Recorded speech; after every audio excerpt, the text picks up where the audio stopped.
And now, the philosophy of liberty. Plunder. Imagine you're sitting on your couch watching the big game when a band of Vikings break in and steal your flat-screen TV. What would you do? Since the government's job is to protect property rights, you'd probably call the police.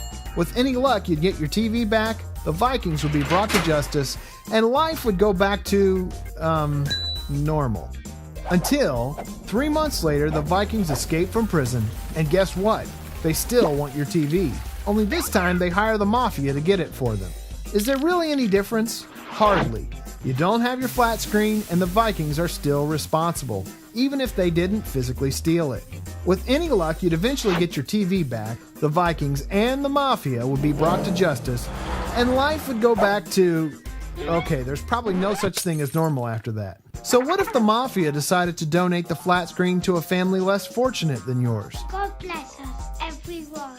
Does this act of charity make the theft of your personal property any better? Absolutely not.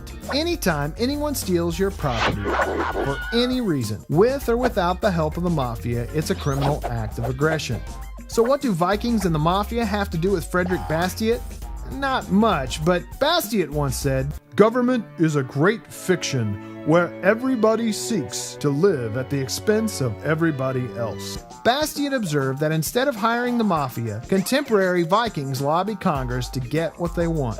Acts of aggression that are criminal when committed by you or I suddenly become legal through the magic of legislation.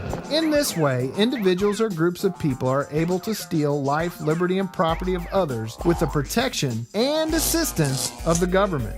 It's what Bastiat called legal plunder. This film is not yet rated.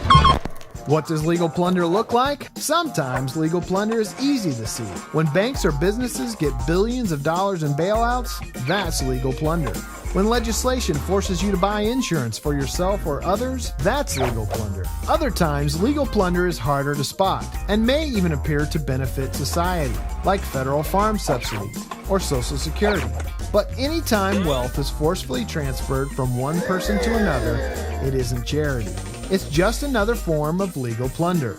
Legal plunder doesn't only apply to money. Government coercion that steals someone's life or freedom is another form of plunder, like when your children are forced to attend government schools, or fight in foreign wars, or compete in reality television shows. Okay, so we made that one up, but you get the idea. Bastiat concluded that when plunder becomes a way of life for a group of men, they create for themselves in the course of time a legal system that authorizes it and a moral code that glorifies it.